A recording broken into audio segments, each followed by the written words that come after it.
අපි මේ වැඩසටහන් මාලාවේදී අවධානය යොමු කරන්නේ සමාජයේ කතා බහට ලක් වෙලා තිබෙන කුතුහලයේ දනවන ඒ වගේම සංවාදයට පාත්‍ර වී තිබෙන මාතෘකා කීපයක්.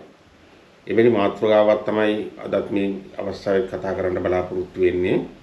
අපි දන්නවා යක්ෂයන් පිළිබඳ සංකල්පය ලංකාවේ මුල් බැසගෙන තිබෙනවා. අපිට යක්ෂයන් කියපු සැනින්ම සාමාන්‍යයෙන් හිතේ ඇඳෙන්නේ දෙපසින් උල් දල් දෙකක් නිරායන ඊටාම් බියකරු රූපයක් තියෙන පිරිසක්. මේක ඊටාම පැරණි කාලයේ පටන් පැවතෙන අදහසක් ආකල්පයක්. පුරාණයේදී ඉන්දියාවෙත් ලංකාවෙත් යක්ෂයන් ඇදහිීම තිබුණා. විශේෂයෙන්ම ආදි ඉන්දියාවේ පුරාණ ග්‍රන්ථ වල වගේම ඊටත් පෙර කාලේ යක්ෂයන් පිළිබඳ ඇදහිීම් විශ්වාස තිබුණා. බුද්ධ ප්‍රතිමාව පහළ වෙන්න පෙර ඉන්දියාවේ ලැබිලා තිබෙනවා යක්ෂයන්ගේ මූර්ති. ලංකාවේ ඊට සමගාමීව යක්ෂ ඇදහිීම තිබුණා. ඊටාම් පැරණි කාලයක පටන්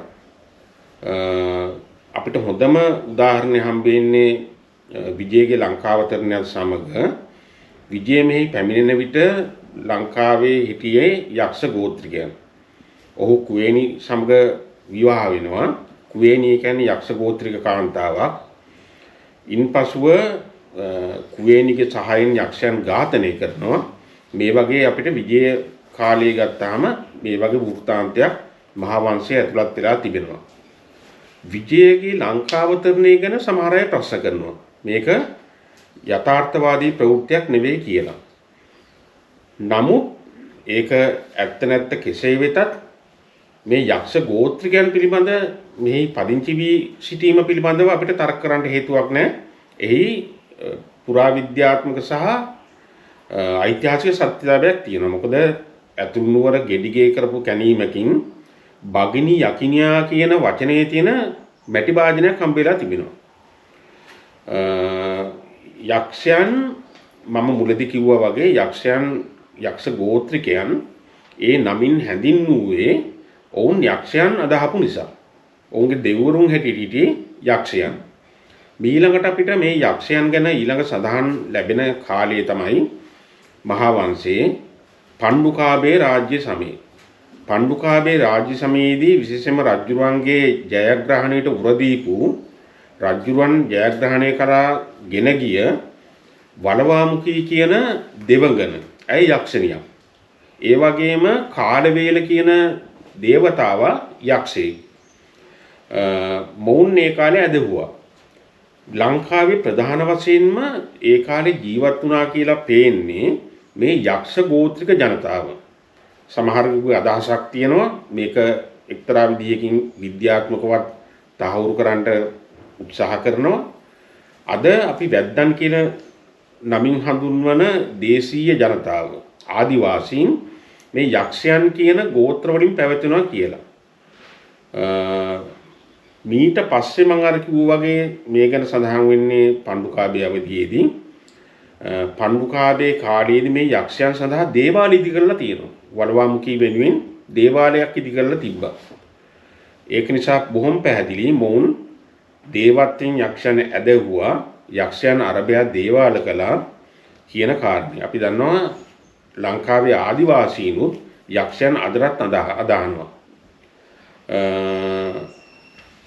මේ ආගම බුද්ධ ආගමේ පැමිණීමත් එක්ක යම් පසුබෑමකට ලක් වුණා. හැබැයි සම්පූර්ණයෙන්ම කියලා අපිට කියන්න අමාරුයි. යම් පසුබෑමක් වෙනවා. මේ ආගම පමණක්ම නෙවෙයි වෙනත් මේ පණ්ඩුකාභය අවධියේ තිබුණු පරිබ්‍රාජක ආජීවක ඒ වගේම බ්‍රාහ්මනාගම නිගණ්ඨාගම වගේ ඒවායේ පසුබෑමක් දකින්න තිබෙනවා. හැබැයි මේ පණ්ඩුකාභය අවධියට අයිති ඇතැම් දේවස්ථාන මහින්දාගමනයෙන් පසුවත් ලංකාවේ තිබුණා. දැන් උදාහරණයක් ඇටියට මහේජ කියන දේවාලයේ තූපාරාමය අසල තිබුණා. ඒක පණ්ඩුකාභය අවධියේදී ඉදි කරන ලද්දා. ඒ වගේම ගිරි කියන නිගණ්ඨයාගේ ආරාමය.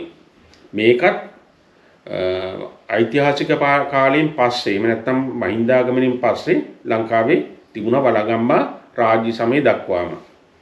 මේ වගේ යක්ෂයන් ගැන විවිධ අවස්ථාවල සඳහන් වෙනවා. ඒ වගේම කැටයම් වල දැන් මිහින්තලේ කණ්ඨක චේතියේ කැටයම් ගත්තොත් එහි තිබෙනවා ගණේශ රූපයක්. ගණේශ කියන්නේ යක්ෂයන් එක්ක සම්බන්ධ දේවතාවෙක්. ගණේශගේ රූපේ තිබෙනවා. ඒ වගේම අබේගිරි විහාර භූමියේ දාග මළුවේ තිබෙනවා යක්ෂ රූපයක්. ඒ වගේම කුවේර රූප. කුවේර කියන්නේ යක්ෂයෙක්, යක්ෂ දේවතාවෙක්. කුවේරගේ රූපයක් ලැබිලා තිබෙනවා අනුරාධපුරයේ දක්ෂිණ දාග භාසන්නේ. ඒ වගේම කුවේරගේ නිදි දෙක බාරව හිටපු ප්‍රධාන සෙනගියන් දෙන්නා වන සංකගේ සහ පද්මගේ රූප සහිත කැටයම් සහිත මුරගල් ලැබිලා තියෙනවා මේ අනුරාධපුරයේ ස්ථාන කීප පොලකින්.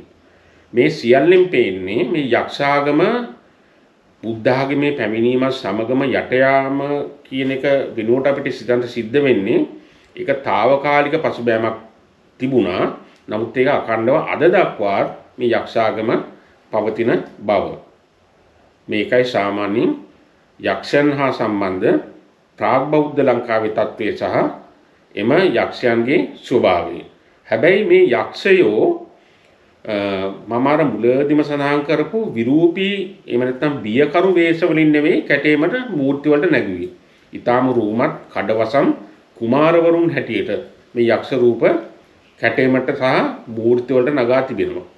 මේකමුත් පේනවා අපි අද හිතනවා වගේ මේ යක්ෂයන් යක්ෂ ගෝත්‍රිකයන් මේ අදහපු යක්ෂ ජනතා මේ යක්ෂ දේවාත්ම අපිට පේන බියකරු ස්වරූපයෙන්ම පමණක් නෙවෙයි ඉදිරිපත් කළේ.